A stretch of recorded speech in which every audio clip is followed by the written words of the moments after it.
All of my dear আসসালামু আলাইকুম। আজকে ভাই আমি আপনাদের সাথে জাহাঙ্গীরনগর বিশ্ববিদ্যালয়ের ডি ইউনিটের ভর্তি পরীক্ষা আসা 2017-18 সেশনের কেমিস্ট্রি তথা রসায়নের কোয়েশ্চেন ব্যাংকের shortcut analysis plus related information share করব, যেটা আপনার ভর্তি পরীক্ষার প্রস্তুতিকে এক ধাপ এগিয়ে নিতে সাহায্য করবে।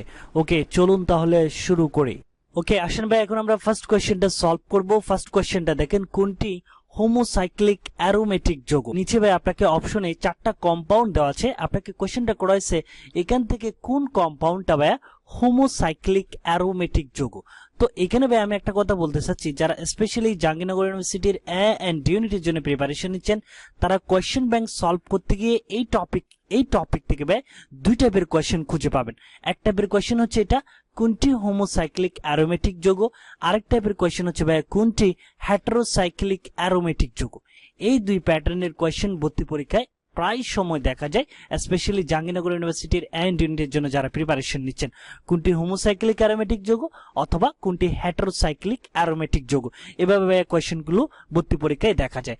তো আসলে ভাই আজকে আমি আপনাদেরকে একটু শর্টকাট অ্যানালাইসিস করব, যে কিভাবে আপনি শর্টকাট ওয়েতে হোমোসাইক্লিক এবং হেটেরোসাইক্লিক অ্যারোমেটিক যৌগের কম্পাউন্ডগুলা রিমেম্বার করবেন।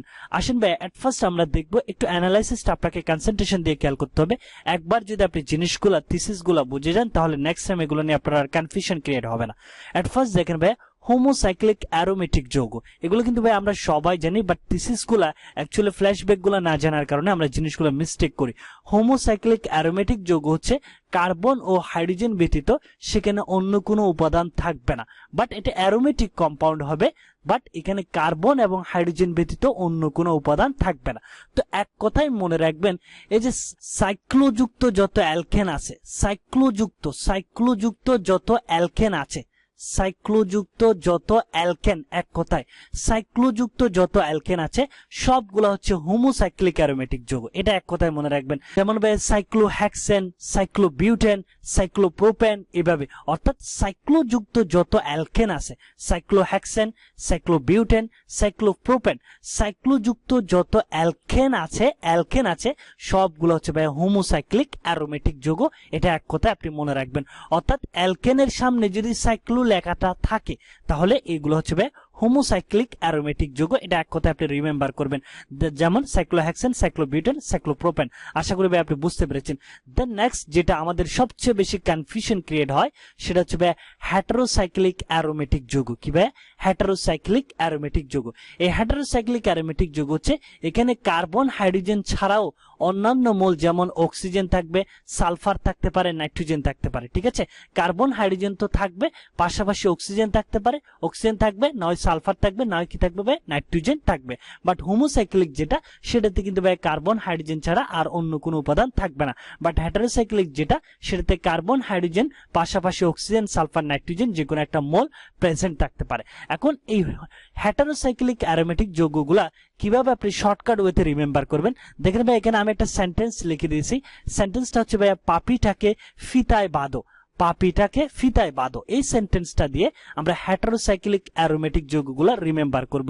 যেমন দেখেন, এই যে পাপিটাকে ফিতায় বাঁধো, এই যে প্রথম পা দিয়ে হচ্ছে ভাই পাইরল, প্রথম পা দিয়ে কি ভাই পাইরল, আর পাপির পি দিয়ে হচ্ছে ভাই ফিরিডিন, পাপির পি দিয়ে কি ভাই পিরিডিন, আর টাকের ট দিয়ে হচ্ছে ভাই টেট্রাহাইড্রোপিউরান, আর ফিতার ফি দিয়ে হচ্ছে ভাই ফিউরান। দেখেন এখানে একটু রিমেম্বার করবেন, টাকেটা দিয়ে হচ্ছে টেট্রাহাইড্রোপিউরান, আর ফি দিয়ে হচ্ছে ভাই কি ফিউরান। দেন আসেন, তা দিয়ে হচ্ছে ভাই থায়োফিন, ই দিয়ে হচ্ছে ভাই ইথিলিন, ই দিয়ে কি ভাই ইথিলিন। এই ইথিলিনটা কি কাজে ব্যবহার করা হয় দেখি ভাই, এরা কমেন্ট করো তো। এটা কিন্তু ভাই ভর্তি পরীক্ষায় দেখা গিয়েছিল। ইথিলিনটা কোন কাজে ব্যবহার করা হয়? তাহলে ভাই আপনি খুব ইজিলি এই সেন্টেন্সটা রিমেম্বার করবেন। এটা আপনি সেন্টেন্সটা একটু লিখে একবার প্র্যাকটিস করেন ভাই, যেটা বলছি, তাহলে দেখবেন ইজিলি রিমেম্বার থাকবে। বাট দেখলে কিন্তু হয়তো ভুলেও যেতে পারেন। একবার লিখেন, পাপিটাকে ফিতায় বাঁধো, এই সেন্টেন্সটা পা দিয়ে হচ্ছে ভাই পাইরল, ফি দিয়ে হচ্ছে ভাই ফিরিডিন, টাকে দিয়ে হচ্ছে ভাই টেট্রাহাইড্রোপিউরান, আর ফিতার ফি দিয়ে হচ্ছে ভাই ফিউরান অনলি, আর থা দিয়ে হচ্ছে ভাই থায়োফিন, ই দিয়ে হচ্ছে ভাই ইথিলিন। একবার লিখলে আর কখনোই বলবেন না, জাস্ট একবার লিখেন। তাহলে আপনি খুব ইজিলি হেটেরোসাইক্লিক অ্যারোমেটিক যৌগগুলা এই সেন্টেন্সটা দিয়ে কি করতে পারবেন ভাই, রিমেম্বার করতে পারবেন। আশা করি ভাই আপনি ডিসকাশন আর অ্যানালাইসিসটা বুঝতে পেরেছেন। আমি আর এত টাইম নিচ্ছি না, জাস্ট মনে রাখবেন হোমোসাইক্লিক অ্যারোমেটিক যৌগ হচ্ছে সাইক্লো অ্যালকেন সমূহ, অর্থাৎ অ্যালকেনের সামনে যদি সাইক্লো লেখাটা থাকে, যেমন সাইক্লোহেক্সেন, সাইক্লোবিউটেন, সাইক্লোপ্রোপেন, এভাবে এগুলো হচ্ছে হোমোসাইক্লিক অ্যারোমেটিক যৌগ, যেগুলোতে কার্বন হাইড্রোজেন ব্যতীত অন্য কোনো উপাদান নাই। আর হেটারোসাইক্লিক অ্যারোমেটিক যৌগ হচ্ছে কার্বন হাইড্রোজেনের পাশাপাশি অক্সিজেন, সালফার, নাইট্রোজেন, অন্যান্য মূল্য থাকতে পারে। এবং শর্টকাট ওয়েতে আমরা রিমেম্বার করব হেটারোসাইক্লিক অ্যারোমেটিক যৌগ, পাপিটাকে ফিতায় বাঁধো এই সেন্টেন্সটা দিয়ে, পা দিয়ে পাইরল, ফি দিয়ে পিরিডিন, টাকে দিয়ে টা দিয়ে হচ্ছে টেট্রাহাইড্রোফিউরান, আর ফিতার ফি দিয়ে হচ্ছে ভাই ফিউরান অনলি, তা দিয়ে হচ্ছে থায়োফিন, ই দিয়ে হচ্ছে ভাই ইথিলিন। ঠিক আছে, আশা করি ভাই আপনি ডিসকাশনটা বুঝতে পেরেছেন। তো আসলে ভাই আমরা যদি কোয়েশ্চেনটা সলভ করি, কোয়েশ্চেনটা বলা হয়েছে কোনটি হোমোসাইক্লিক অ্যারোমেটিক যৌগ। তো আমি আপনাকে এক কথায় বলে দিয়েছিলাম হোমোসাইক্লিক অ্যারোমেটিক যৌগ রিমেম্বার করবেন হচ্ছে সাইক্লো অ্যালকেন সমূহ। কি ভাই? সাইক্লো অ্যালকেন সমূহ হচ্ছে ভাই আমার হোমোসাইক্লিক অ্যারোমেটিক যৌগ। অর্থাৎ অ্যালকেনের সামনে যদি সাইক্লো লেখাটা থাকে, যেমন সাইক্লোহেক্সেন, সাইক্লোবিউটেন, সাইক্লোপ্রোপেন, এভাবে, ঠিক আছে, সাইক্লোপেন্টেন, এগুলো হচ্ছে ভাই হোমোসাইক্লিক অ্যারোমেটিক যৌগ। তাহলে এরকম একটা কম্পাউন্ড আমাদের অপশনে আছে কিনা দেখেন, এই যে দেখেন প্রথমটায় আছে সাইক্লোহেক্সেন, তাহলে আমরা নিঃসন্দেহে বলতে পারি এই সাইক্লোহেক্সেনটা হচ্ছে একটা হোমোসাইক্লিক অ্যারোমেটিক যৌগ। বাট আপনি বাকি অপশনগুলো টেস্ট করে দেখেন, যেমন বি অপশনটি যেটা আছে সেটা হচ্ছে বেনজিন হেক্সাক্লোরাইড। বেনজিন হেক্সাক্লোরাইডের সংকেত কি বলেন তো? 6টা কি আছে? বেনজিন হেক্সাক্লোরাইডের 6টা কি আছে ভাই? ক্লোরিন আছে। 6টা কি আছে ভাই? ক্লোরিন। 6টা কি আছে? ক্লোরিন আছে। 6টা ক্লোরিন আছে। তো আমরা জানি হোমোসাইক্লিক অ্যারোমেটিক যৌগ হতে হলে সেটাতে কার্বন হাইড্রোজেন থাকতে হবে শুধুমাত্র। কার্বন হাইড্রোজেন ছাড়া অন্য মূল থাকলে সেটা কিন্তু ভাই হোমোসাইক্লিক অ্যারোমেটিক যৌগ হবে না। বাট এখানে বেনজিন হেক্সাক্লোরাইডে 6টা ক্লোরিন আছে, কার্বন হাইড্রোজেন পাশাপাশি কি আছে ভাই? 6টা ক্লোরিন আছে, অন্যান্য মূল, তাহলে এটা কখনোই আমার হোমোসাইক্লিক অ্যারোমেটিক যৌগ, হোমোসাইক্লিক অ্যারোমেটিক যৌগ হবে না। আশা করি ভাই বুঝতে পেরেছেন। দেন আসেন ভাই সি অপশনটা, ফেনল। ফেনলের সংকেত আমরা সবাই জানি, ফেনলে এই যে দেখেন OH আছে, অর্থাৎ কার্বন হাইড্রোজেন ছাড়াও অক্সিজেন প্রেজেন্ট আছে, তাহলে ফেনলও আমার হোমোসাইক্লিক অ্যারোমেটিক যৌগ হবে না। থায়োফিন, থায়োফিনের সংখ্যাটা কিন্তু ভাই ভর্তি পরীক্ষায় দেখা গেছিল।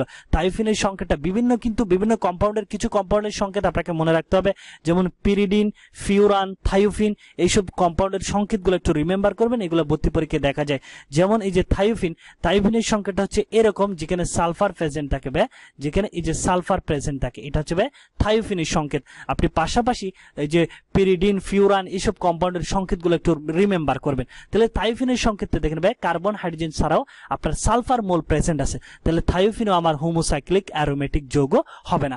আশা করি ভাই আপনি ডিসকাশনটা বুঝতে পেরেছেন। হোমোসাইক্লিক অ্যারোমেটিক যৌগ হওয়ার জন্য সেখানে শুধুমাত্র চাক্রিক কার্বন এবং হাইড্রোজেন মোল প্রেজেন্ট থাকতে হবে।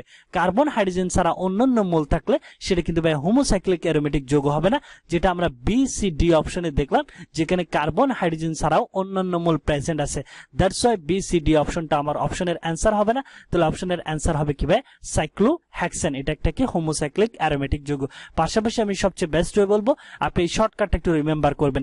হেটারোসাইক্লিক অ্যারোমেটিক যৌগের কম্পাউন্ডগুলো কিভাবে রিমেম্বার করবেন, এই শর্টকাটটা একটু লিখে প্র্যাকটিস করেন। এখানে যে পিরিডিন, এগুলোর সংকেতগুলো একটু দেখে নেবেন, ফিউরান, থায়োফিন, এসব কম্পাউন্ডগুলোর সংকেতগুলো একটু প্র্যাকটিস করে নেবেন। ওকে, আসেন ভাই এখন আমরা 2 নম্বর কোয়েশ্চেনটা সলভ করব। 2 নম্বর কোয়েশ্চেনটা দেখেন ভাই, রক্তে কোলেস্টেরলের ঘনমাত্রা 0.005 মোলার হলে 750 মিলিলিটার রক্তে কোলেস্টেরলের পরিমাণ কত গ্রাম? তো আসেন ভাইয়া এই গণমাত্রা সম্পর্কিত একটা কোয়েশ্চেন, স্পেশালি গণমাত্রা সম্পর্কিত একটা কোয়েশ্চেন, স্পেশালি যারা জাহাঙ্গীরনগর ইউনিভার্সিটির এ এন্ড ডি ইউনিটের জন্য প্রিপারেশন নিচ্ছেন তাদের জন্য কিন্তু ভাই এই গণমাত্রা সম্পর্কিত একটা কোয়েশ্চেন খুবই গুরুত্বপূর্ণ। কারণ আপনি যখন প্রতি বছরের কোয়েশ্চেন ব্যাংক অ্যানালাইসিস করতে যাবেন তখন ভাই এই গণমাত্রা সম্পর্কিত একটা কোয়েশ্চেন আপনি বারবার দেখতে পাবেন। সো আমি বলবো এই গণমাত্রা সম্পর্কিত যত কোয়েশ্চেন আছে আপনি কাইন্ডলি সবগুলো কোয়েশ্চেন একটা প্র্যাকটিস করে নেবেন, কারণ প্র্যাকটিস করলে আপনার একটা কুইকলি সলভিং, দ্রুত সলভ করার একটা প্রবণতা বাড়বে এবং আপনার একটা কনফিডেন্স লেভেল গ্রো আপ হবে। এবং আবারও বলতেছি কিন্তু ভাই গণমাত্রা সম্পর্কিত এই কোয়েশ্চেনটা জাহাঙ্গীরনগর ইউনিভার্সিটির জন্য যারা প্রিপারেশন নিচ্ছেন তাদের জন্য কিন্তু ভাই খুবই গুরুত্বপূর্ণ। তো আসেন যারা ভাইয়ের ক্লাসগুলো নিয়মিত করেন তাদের কিন্তু আমি অলরেডি অনেকবার শর্টকাটে বুঝিয়ে দিয়েছি মোলারিটি বা গণমাত্রা নির্ণয়ের শর্টকাট কি।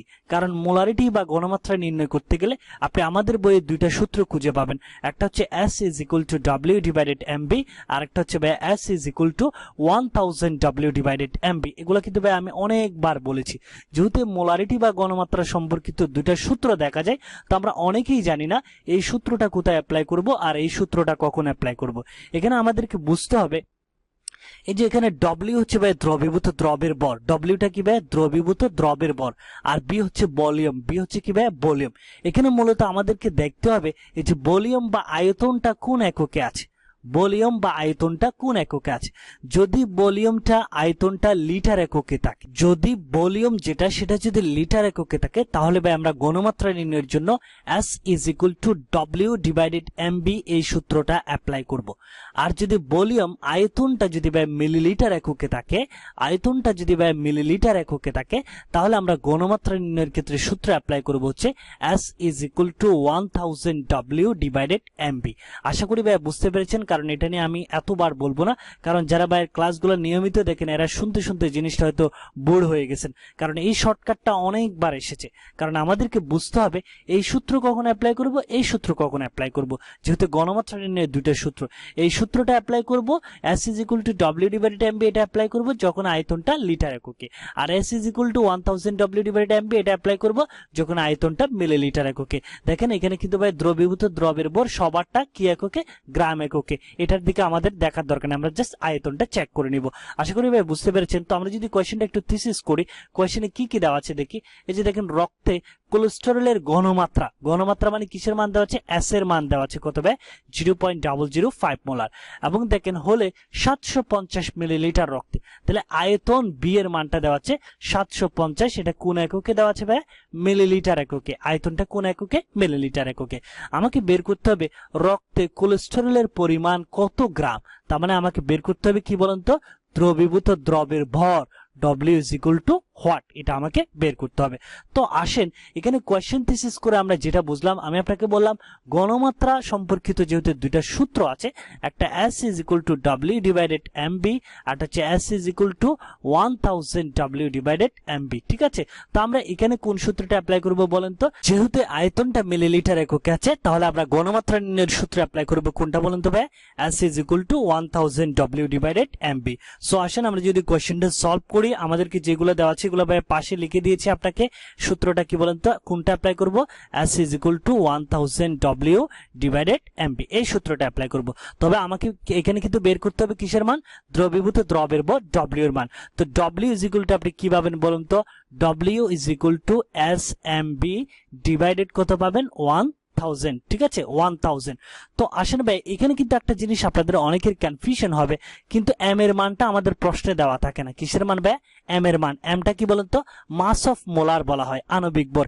এটা কিসের আণবিক ভর হবে ভাই, কোলেস্টেরলের। কিসের ভাই, কোলেস্টেরলের, অর্থাৎ যে মৌল বা যেটা দেওয়া থাকে তার আণবিক ভরটা হচ্ছে ভাই এখানে m এর মান, কোলেস্টেরলের আণবিক ভর। এখন কোলেস্টেরলের আণবিক ভর হয়তো অনেকের মুখস্থ আছে, তো অনেকের হয়তো মুখস্থ নাই, বাট সংকেতটা যদি আপনি জানেন, কোলেস্টেরলের সংকেত হচ্ছে ভাই C27H46O, C27H46O, এটা হচ্ছে ভাই কোলেস্টেরলের সংকেত। এখান থেকে যদি আপনি আণবিক ভরটা বের করেন তাহলে 386.65 পাবেন। কত ভাই 386.65, ঠিক আছে। এখান থেকে আপনি বের করতে পারেন। কোলেস্টেরলের সংকেতটা মনে রাখবেন। এই কোলেস্টেরলের টপিকটা নিয়ে কিন্তু ভাই বায়োলজিতে আমাদের অনেকগুলো কোয়েশ্চেন আসে, ঠিক আছে, এই কোলেস্টেরলের টপিকটা। সো কোলেস্টেরলের সংকেত কিন্তু আমাদের জানা থাকার কথা, C27H46O, এটা হচ্ছে কোলেস্টেরলের সংকেত। এখান থেকে আমরা মাস অফ মোলার আণবিক ভর বের করলে পাবো হচ্ছে 386.65 গ্রাম, ঠিক আছে, পার মোল, ঠিক আছে। এটা হচ্ছে আমাদের মাস অফ মোলার। আশা করি ভাই বুঝতে পেরেছেন। সো এখান থেকে আপনি সহজে এখন দ্রবীভূত দ্রবের ভর W এর মানটা বের করবেন। আমি আর সলিউশন করলাম না, বাট আপনার কাজ হচ্ছে আপনি সলিউশন করে বলেন তো এই ক্ষেত্রে দ্রবীভূত দ্রবের ভরের মানটা কত গ্রাম হচ্ছে, বা এখানে দ্রবীভূত দ্রবের ভর W এর মানটা কত গ্রাম হচ্ছে, আপনি সলিউশন করে বা একে কমেন্ট করে জানান। এই যে এখানে জাস্ট আপনি মানগুলো বসিয়ে জাস্ট সলিউশন করে বের করে নেন যে এখানে দ্রবীভূত দ্রবের ভর W এর মানটা কত গ্রাম হচ্ছে। কমেন্ট করে দাও, আমি আপনাদের রিপ্লাই দিব অ্যান্সারটা সঠিক হচ্ছে কিনা আপনাদের সলিউশনটা। বাট এখানে এই কোয়েশ্চেনে আমি আপনাকে যেটা বোঝাতে চেয়েছি মূলত সেটা হচ্ছে আপনি যে ঘনমাত্রা নির্ণয়ের দুইটা সূত্র আছে, কোন সূত্র কখন অ্যাপ্লাই করবেন এটা যদি জানেন, তাহলে আপনার আর ঘনমাত্রা সম্পর্কিত যে কোয়েশ্চেনে আসুক আপনি ইজিলি সলভ করতে পারবেন। আশা করি ভাই ডিসকাশনটা বুঝতে পেরেছেন। ভাইকে কমেন্ট করে জানিয়ে দাও এখানকার অ্যান্সারটা, এই কোয়েশ্চেন অ্যান্সারটা কত গ্রাম হচ্ছে। ওকে, আসেন ভাই 3 নাম্বার কোয়েশ্চেনটা সলভ করবো। এখন আমরা 3 নাম্বার কোয়েশ্চেনটা দেখেন, আদর্শ তাপমাত্রা ও চাপে 84 গ্রাম নাইট্রোজেন গ্যাসের আয়তন কত লিটার। একদম ভাই বেসিক লেভেলের করা কোয়েশ্চেন। যারা কেমিস্ট্রি বইটা স্টার্টিং করেছেন তারা কিন্তু এই টাইপের গাণিতিক সমস্যাগুলো দিয়ে স্টার্টিং করেছেন। আদর্শ তাপমাত্রা ও চাপে, আদর্শ তাপমাত্রা ও চাপ যেটাকে আমরা কি বলি ভাই এসটিপি তে, ঠিক আছে। এসটিপি তে আপনাকে কোয়েশ্চেন করা হয়েছে 84 গ্রাম নাইট্রোজেন গ্যাসের আয়তনটা কত লিটার হবে, ঠিক আছে। আমি আবারও বলতেছি এগুলো হচ্ছে বেসিক লেভেলের করা কোয়েশ্চেন, বাট পরীক্ষার হলে এক্সাম হলে গিয়ে আমরা এই টাইপের কোয়েশ্চেনগুলা অ্যান্সার মিলাতে পারি না। তার একমাত্র কারণ হচ্ছে ভাই আমাদের প্র্যাকটিসের অভাব। আমরা যদি প্র্যাকটিস না করি তাহলে কিন্তু ভাই জিনিসগুলোর অ্যান্সার আমরা কখনোই মিলাতে পারবো না, প্লাস অনেক টাইম আমাদের ওয়েস্ট হয়ে যাবে পরীক্ষার হলে। বাট আপনি যদি প্র্যাকটিস করেন, প্র্যাকটিস করার একটা সুবিধা হচ্ছে আপনার কুইকলি সলভিং এর একটা প্রবণতা তৈরি হবে, আপনি দ্রুত সলভ করতে পারবেন। তো আসেন ভাই এই টাইপের কোয়েশ্চেনগুলো সলভ করার জন্য আমাকে একটা রিলেটেড ইনফরমেশন জানা থাকতে হবে, যেটা আমরা সবাই জানি। এসটিপি তে হচ্ছে 1 মোল গ্যাসের আয়তন হচ্ছে কত লিটার ভাই? 1 মোল গ্যাসের আয়তন হচ্ছে 22.4 লিটার। তো আমরা প্রথমে বের করব হচ্ছে এই যে আমাকে বের করতে হবে দেখেন 84 গ্রাম নাইট্রোজেন গ্যাসের আয়তন। তো আমি আপনাকে ইনফরমেশন দিলাম কি 1 মোল গ্যাসের আয়তন কত লিটার ভাই? 22 কত লিটার? 4 লিটার। তো আমরা 1 মোল নাইট্রোজেন গ্যাস সমান বের করব। তাহলে 1 মোল নাইট্রোজেন গ্যাস, তাহলে নাইট্রোজেন গ্যাস যদি আপনি বের করে নেন, এখানে বের করে নিচ্ছি। তাহলে 1 মোল গ্যাস, এখানে কোন গ্যাসের কথা বলা হচ্ছে? 1 মোল নাইট্রোজেন গ্যাস। তো 1 মোল নাইট্রোজেন গ্যাস মানে ভর যদি বের করেন নাইট্রোজেন 14 ইন্টু 2, তার মানে কত হবে? 28 গ্রাম। সরি, তার মানে কত? 28 গ্রাম। তার মানে এই যে 1 মোল গ্যাসের আয়তন 22.4 লিটার মানে হচ্ছে আমরা বের করলাম 1 মোল নাইট্রোজেন গ্যাস মানে হচ্ছে 28 গ্রাম। তার মানে আমার বারবার গ্রাম চলে আসতেছে। 28 গ্রাম নাইট্রোজেন গ্যাসের আয়তন আমরা কত লিখতে পারি ভাই? 22.4 লিটার। তার মানে আমরা ঐকিক নিয়মে সলভ করে নিই। 28 গ্রাম নাইট্রোজেন গ্যাসের আয়তন সমান হচ্ছে 22.4 লিটার। তার মানে 1 গ্রাম নাইট্রোজেন গ্যাসের আয়তন হবে 22.4/28। তারপর আমাকে বের করতে বলেছে কত গ্রাম? 84 গ্রাম নাইট্রোজেন গ্যাসের আয়তন। তার মানে 84 গ্রাম নাইট্রোজেন গ্যাসের আয়তন যদি আমরা বের করি তাহলে কি হবে?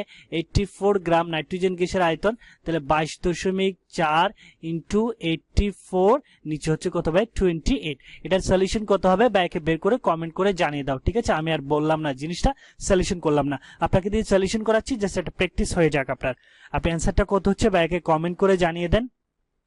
আশা করি ভাই ডিসকাশনটা বুঝতে পেরেছেন। তবে আমি যেটা বোঝাতে চাচ্ছি বেসিক লেভেলের করা কোয়েশ্চেন, বাট আমাদেরকে একটু প্র্যাকটিস করতে হবে। কমেন্ট করে জানিয়ে দাও এই কোয়েশ্চেনের অ্যান্সার কত লিটার হচ্ছে, 84 গ্রাম নাইট্রোজেন গ্যাসের আয়তন কত লিটার হচ্ছে। ওকে, আসেন ভাই এখন আমরা 5 নম্বর কোয়েশ্চেনটা সলভ করব। 5 নম্বর কোয়েশ্চেনটা দেখেন, কোনটির ক্ষেত্রে কার্বন অরবিটালে sp3 সংকরণ ঘটে। নিচে ভাই আপনাকে 4টা কম্পাউন্ড দেওয়া আছে, আপনাকে কোয়েশ্চেনটা করাইছে কোন কম্পাউন্ডের ক্ষেত্রে কার্বনের অরবিটালে ভাই sp3 সংকরণ ঘটে। তো আসেন ভাই এই কোয়েশ্চেন রিলেটেড যারা ভাই ক্লাসগুলো নিয়মিত দেখেছেন তারা অনেকবার এই অ্যানালাইসিসগুলো খুঁজে পেয়েছেন, কারণ স্পেশালি যারা জাহাঙ্গীরনগর ইউনিভার্সিটির এন্ড ইউনিটের জন্য প্রিপারেশন নিচ্ছেন তাদের জন্য কমন এই বেসিক লেভেলের অ্যানালাইসিসগুলো খুবই গুরুত্বপূর্ণ, কারণ এই টপিকগুলো থেকে প্রায় 2 থেকে 3 প্যাটার্নের কোয়েশ্চেন ভর্তি পরীক্ষায় বারবার দেখা যায়। যেমন আমি আবারও আপনাদেরকে রিমেম্বার করে দিচ্ছি জিনিসগুলা। অ্যালকেন, আমরা অ্যালকেন কাদেরকে বলি? যাদের মধ্যে ভাই কার্বন কার্বন একক বন্ধন থাকে তাদেরকে ভাই আমরা অ্যালকেন বলি। আর অ্যালকিন কাদেরকে বলি? যাদের মধ্যে ভাই কার্বন কার্বন ডাবল বন্ড থাকে তাদেরকে ভাই আমরা অ্যালকিন বলি। আর অ্যালকাইন কাদেরকে বলা হয়? যাদের মধ্যে ভাই কার্বন কার্বন ট্রিপল বন্ড থাকে তাদেরকে আমরা অ্যালকাইন বলে থাকি। তো অ্যালকেন যেখানে কার্বন কার্বন একক বন্ধন তাদের সংকরণটা হচ্ছে ভাই sp3 সংকরণ, আর অ্যালকিন যাদের মধ্যে কার্বন কার্বন ডাবল বন্ড তাদের সংকরণটা হচ্ছে ভাই sp2 সংকরণ, আর অ্যালকাইন যেখানে ভাই কার্বন কার্বন ট্রিপল বন্ড তাদের সংকরণটা হচ্ছে ভাই sp সংকরণ। এগুলো আমি আপনাদেরকে অনেকবার বলেছি, জাস্ট এই ক্ষেত্রে একটু রিমেম্বার করে দিলাম। এখানে আরেকটা জিনিস, আরেক প্যাটার্নের কোয়েশ্চেন দেখা যায়, সেটা হচ্ছে কোনটি সম্পৃক্ত হাইড্রোকার্বন নয়, এভাবে অনেকগুলো কোয়েশ্চেন দেখা যায়, অথবা কোনটি অসম্পৃক্ত হাইড্রোকার্বন, এভাবেও কিন্তু ভাই ভর্তি পরীক্ষায় কোয়েশ্চেন দেখা যায়। তো মনে রাখবেন অ্যালকেন যে ক্ষেত্রে ভাই কার্বন কার্বন একক বন্ধন তাদেরকে আমরা সম্পৃক্ত হাইড্রোকার্বন বলে থাকি। আর অ্যালকিন এবং অ্যালকাইন যেখানে কার্বন কার্বন ডাবল বন্ড এবং কার্বন কার্বন ট্রিপল বন্ড যুক্ত কম্পাউন্ডগুলোকে আমরা অসম্পৃক্ত হাইড্রোকার্বন বলে থাকি। এই অ্যানালাইসিসগুলো কিন্তু ভাই আমাদের সবার জানা আছে, জাস্ট আমি আপনাদেরকে আরেকবার একটু রিমেম্বার করে দিলাম। তো আমরা যদি এই কোয়েশ্চেনটা সলভ করি, দেখেন ভাই কোনটির ক্ষেত্রে কার্বন অরবিটালে sp3 সংকরণ ঘটে। তাহলে কার্বন অরবিটালে sp3 সংকরণ ঘটবে একমাত্র যেখানে কার্বন কার্বন একক বন্ধন আছে। কার্বন কার্বন কি বন্ধন? একক বন্ধন আছে। তো আমরা কম্পাউন্ডগুলো চেক করে দেখি। এই অপশনে দেখা যাচ্ছে ভাই কার্বন কার্বন ডাবল বন্ড, তাহলে কার্বন কার্বন ডাবল বন্ড যুক্ত যৌগসমূহের সংকরণটা হচ্ছে ভাই sp2 সংকরণ। আর বি অপশনে যে কম্পাউন্ডটা সেখানে দেখা যাচ্ছে ভাই কার্বন কার্বন ট্রিপল বন্ড, তাহলে কার্বন কার্বন ট্রিপল বন্ড যুক্ত সংকরণটা হচ্ছে sp সংকরণ। বাট সি অপশনে যেটা দেখা যাচ্ছে যেখানে আমরা কার্বন কার্বন একক বন্ধন পাচ্ছি, একসাথে লিখলে সংখ্যাটা হচ্ছে C2H6, যেটা হচ্ছে একটা অ্যালকেন। আরো নিশ্চিত হওয়ার জন্য যেটা হচ্ছে একটা অ্যালকেন, যেখানে আমরা জানি সত্যি কার্বন কার্বন একক বন্ধন আছে, সো নিঃসন্দেহে বলতে পারি এই C2H6 এই কম্পাউন্ড আমাদের সংকরণটা কি সংকরণ? sp3 সংকরণ। ডি অপশনটা যদি আমরা চেক করি, এটা হচ্ছে একটা বেনজিন। এটা একটা কিসের সংকেত ভাই? বেনজিনের সংকেত। তো আমরা জানি বেনজিনের গাঠনিক সংকেত যখন আঁকবেন যেখানে আপনি ডাবল বন্ড খুঁজে পাবেন, তাহলে double bond carbon carbon double bond, তিনটা ডাবল বন্ড আছে, তাহলে এই ক্ষেত্রে সংকরণটা হবে sp2 সংকরণ। তার মানে এটাও আমার অ্যান্সার হচ্ছে না, এ অপশনও অ্যান্সার হচ্ছে না, বি অপশন অ্যান্সার হচ্ছে না, ডি অপশন অ্যান্সার হচ্ছে না। একমাত্র অ্যান্সার হচ্ছে সি অপশন, যেখানে কার্বন কার্বন একক বন্ধন এবং সংকরণটা হচ্ছে sp3 সংকরণ। আশা করি ভাই আপনি আমার ডিসকাশন আর অ্যানালাইসিসটা বুঝতে পারছেন। সিম্পলি এই কয়েকটা ইনফরমেশন একটু মাথায় রাখলে আপনি এই টাইপের বেসিক কোয়েশ্চেনগুলো ইজিলি সলভ করতে পারবেন। ওকে, আসেন ভাই এখন আমরা 6 নম্বর কোয়েশ্চেনটা সলভ করব। 6 নম্বর কোয়েশ্চেনটা দেখেন, রাদারফোর্ড নিউক্লিয়াস আবিষ্কারের পরীক্ষায় জিঙ্ক সালফাইড কেন ব্যবহার করেন? এই কোয়েশ্চেনটার অ্যানালাইসিস কিন্তু ভাই লেটেস্ট একটা আমাদের চ্যানেলে ভিডিও আপলোড করেছিলাম। চট্টগ্রাম বিশ্ববিদ্যালয়ের 2018-19 সেশনের কেমিস্ট্রির কোয়েশ্চেন ব্যাংকের অ্যানালাইসিসে ভাই আপনাদেরকে এই জিনিসটা নিয়ে অনেক ডিপ কথাবার্তা বলেছিলাম। ভাই দেখেন সেম জিনিস সেম টপিক বারবার কিন্তু বিভিন্ন বিশ্ববিদ্যালয়ে ভর্তি পরীক্ষায় ঘুরিয়ে ফিরিয়ে কোয়েশ্চেন আসতেছে। সো আমি এই জন্যই আপনাদেরকে বলে থাকি ভাই যে অ্যানালাইসিসগুলো রিলেটেড ইনফরমেশনগুলো শেয়ার করি, সেটা চট্টগ্রাম বিশ্ববিদ্যালয়ের জন্য হোক, সেটা জাহাঙ্গীরনগরের জন্য হোক, সেটা ঢাকা ইউনিভার্সিটির জন্য হোক, এই প্রত্যেকটা বিশ্ববিদ্যালয়ের ভিডিওর কোয়েশ্চেন ব্যাংকের অ্যানালাইসিস ভিডিওগুলো আপনারা প্রত্যেকটা ভিডিও দেখবেন। এমন চিন্তা করবেন না যে আপনি চট্টগ্রাম বিশ্ববিদ্যালয়ে পরীক্ষা দিবেন সেই জন্য জাহাঙ্গীরনগরের কোয়েশ্চেন ব্যাংক অ্যানালাইসিস দেখবেন না, বা ঢাকা ইউনিভার্সিটিতে পরীক্ষা দিবেন বা জায়ুরটা দেখবেন না, এরকম কখনোই থিঙ্কিং করবেন না। কারণ টপিকগুলো সেম, টপিক তো আর ভিন্ন ভিন্ন না, same topic, so same information. প্রত্যেকটা ভিডিও আমি দেখার জন্য সবাইকে রিকোয়েস্ট করবো, কারণ প্রত্যেকটা ভিডিওতে সেম জিনিসগুলো ঘুরিয়ে ফিরে আসতেছে, যেটা আপনি বারবার প্র্যাকটিস করলে আপনার মাথার মধ্যে একদম প্রত্যেকটা ইনফরমেশন গেঁথে যাবে। তো আসেন ভাই আলফা কণা বিচ্ছুরণ পরীক্ষা রাদারফোর্ডের, সেখানে আমি বলেছিলাম দ্বিধনাত্মক হিলিয়াম নিউক্লিয়াস। এই দ্বিধনাত্মক হিলিয়াম নিউক্লিয়াস এইটাই হচ্ছে ভাই আলফা কণা। অর্থাৎ আলফা কণা কি, এভাবে কোয়েশ্চেন এসেছিল ভর্তি পরীক্ষায়, সেটা হচ্ছে ভাই দ্বিধনাত্মক হিলিয়াম নিউক্লিয়াসকে বলা হয় আলফা কণা। এবং এই আলফা কণার সংখ্যাটা মনে রাখবেন, এটা অনেকবার এসেছিল 4/2 হিলিয়াম 2+, হিলিয়াম 2+, দ্বিধনাত্মক হিলিয়াম নিউক্লিয়াস। আশা করি ভাই বুঝতে পেরেছেন, এটা অনেকবার বলেছি আপনাদেরকে। 88 রেডিয়াম, 92 ইউরেনিয়াম ইত্যাদি থেকে স্বতঃস্ফূর্তভাবে আলফা কণা কি হয় ভাই বিকিরিত হয়। এবং রাদারফোর্ডের এই আলফা কণা বিচ্ছুরণ পরীক্ষায় উনি একটা পাতলা সোনার পাত ব্যবহার করেছিলেন, যেটার পুরুত্ব ছিল হচ্ছে 0.3004 কত ভাই সেন্টিমিটার। খুবই খুবই গুরুত্বপূর্ণ ভর্তি পরীক্ষার জন্য। দেন তিনি সেখানে জিঙ্ক সালফেট ব্যবহার করেছিলেন। জিঙ্ক সালফেটটা ব্যবহার করেছিলেন হচ্ছে ভাই আলফা কণার দিক পরিবর্তন বোঝার জন্য। কিসের জন্য ভাই? আলফা কণার দিক পরিবর্তন বোঝার জন্য। এবং সোনার পাত যেটা ব্যবহার করেছিলেন এটার পুরুত্ব হচ্ছে কত?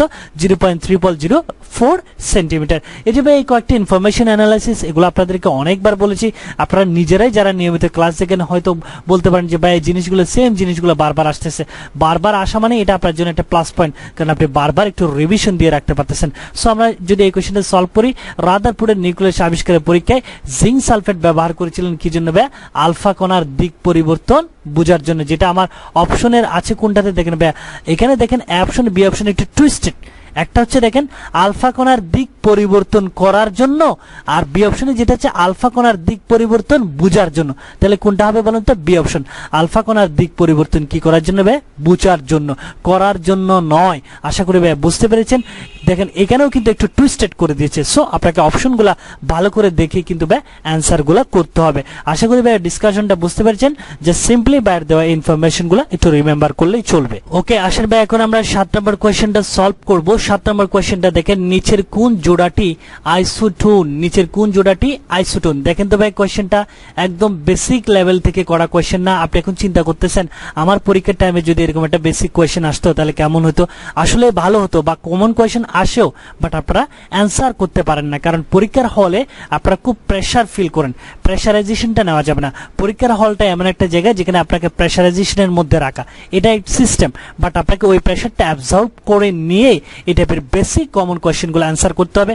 আর যেটা আপনারা সবচেয়ে বেশি মিস্টেক করেন, দেখা যাচ্ছে এ অপশন দেখাতে গিয়ে বি অপশন দাগাই আসছেন, বি বৃত্ত বরাট করে আসছেন, বা ক দাগাইতে গিয়ে খ দাগাই দিয়ে আসছেন। এই জিনিসগুলো হয়, এই জিনিসগুলো মিস্টেক করা যাবে না। বেসিক কোয়েশ্চেন দেখেই যে একটা জিনিস মিস্টেক করে দিয়ে আসবেন তা কিন্তু না। সো পরীক্ষার হল থেকে বের হয়ে এগুলো নিয়ে আফসোস করে আর কোনো লাভ হয় না। সো সেক্ষেত্রে আমি আপনাকে বলবো এই জিনিসগুলো বারবার একটু প্র্যাকটিস করবেন। প্র্যাকটিস করলে আপনার একটা কনফিডেন্স লেভেলও পাশাপাশি কি হবে ভাই, গ্রো আপ হবে। তো আসলে ভাই কোন জোড়াটি আইসোটোন? এখন আপনি বলেন তো, এটা নিয়ে আমি আর অ্যানালাইসিস করব না। আইসোটোন কাদেরকে বলি? আইসোটোন হচ্ছে কি, লাস্টে দন্তন আছে না, আইসোটোন আমরা তাদেরকে বলি যাদের মধ্যে ভাই নিউট্রন সংখ্যা কি ভাই সমান। যাদের নিউট্রন সংখ্যা সমান তাদেরকে আমরা কি বলে থাকি ভাই, আইসোটোন। যেটা দেখা যাচ্ছে ভাই ডি অপশনে। ডি অপশনে দেখেন 31 থেকে 15 গেলে 16, 32 থেকে 16 গেলে 16। এটা কিভাবে বের করবেন? এটা আপনাদেরকে বলি, আমরা যে একটা প্রতীক দিয়ে শিখেছিলাম, Z X M plus minus. এখান থেকে আমরা জানি নিউটন সংখ্যা এন মানে হচ্ছে কি এ মাইনাস কত ভাই, জেড। সেক্ষেত্রে আমরা সূত্র অ্যাপ্লাই করলাম, 31 থেকে 15 গেলে 16, 32 থেকে 16 গেলে 16। তার মানে নিউটন সংখ্যা এই জোড়াটাতে সমান, সেই জন্য আমরা এদেরকে পরস্পরে কি বলবো, আইসোটোন বলবো। বেসিক কোয়েশ্চেন, সো আমি আর অ্যানালাইসিস করলাম না। এরপরে দেখেন ভাই 8 নম্বর কোয়েশ্চেনটা। 8 নম্বর কোয়েশ্চেনটা দেখেন তো, এসপিএলসি এর পূর্ণ রূপ নিচের কোনটা? এখন প্রথমে বলেন এই কোয়েশ্চেনটা কোন টপিক থেকে করা হয়েছে? এই কোয়েশ্চেনটা যে টপিক থেকে করা হয়েছে ভাই, এই টপিকটা এবারের ভর্তি পরীক্ষার জন্য খুবই খুবই গুরুত্বপূর্ণ। আমি বোঝাতে পারবো না এই টপিকটা এবারের ভর্তি পরীক্ষার জন্য কত গুরুত্বপূর্ণ, স্পেশালি জেআইইউর এ এন্ড ডি ইউনিটের জন্য খুবই খুবই গুরুত্বপূর্ণ, টু মাচ ইম্পর্টেন্ট এবারের ভর্তি পরীক্ষার জন্য এই ক্রোমাটোগ্রাফি টপিকটা। তো অ্যাট ফার্স্ট আপনি কমেন্ট করে জানাবেন এসপিএলসির পূর্ণরূপ কি, সেটা ভাইকে কমেন্ট করে জানান। কোনটা হবে এখান থেকে, এ বি সি ডি, কোন অপশনটা হবে কমেন্ট করে জানিয়ে দাও পূর্ণরূপটা। পাশাপাশি এখানে আমি আপনাদেরকে কিছু কাজ দিতে চাচ্ছি, সেটা হচ্ছে আপনি কি করবেন এই ভিডিওটা শেষে, ক্রোমাটোগ্রাফির যে প্রকারভেদ আছে, ক্রোমাটোগ্রাফির যে প্রকারভেদ, এই প্রকারভেদের যে ডিপ অ্যানালাইসিস গুলো আছে, প্রকারভেদ সম্পর্কিত যত কোয়েশ্চেন দেখা যায়, এই জিনিসগুলো কনসেপ্টগুলো ক্লিয়ার করে নেবেন, কারণ এগুলো কিন্তু ভাই ভর্তি পরীক্ষার জন্য খুবই খুবই গুরুত্বপূর্ণ। ক্রোমাটোগ্রাফির ডেফিনেশন, ক্রোমাটোগ্রাফির প্রকারভেদ, কোনটা কোন ক্রোমাটোগ্রাফির অন্তর্ভুক্ত হচ্ছে, এই জিনিসগুলো কিন্তু ভাই খুবই খুবই গুরুত্বপূর্ণ। ওকে, টুডে আপ টু দিস। বাকি যে কোয়েশ্চেনগুলো আছে এগুলো ভাই পরবর্তী ভিডিওতে আপনাদের জন্য শেয়ার করব। আপনাকে যে ক্রোমাটোগ্রাফি সংক্রান্ত যে কাজগুলো দিলাম এগুলো একটু অবশ্যই চেক করে নেবেন। ওকে, thanks for watching the video.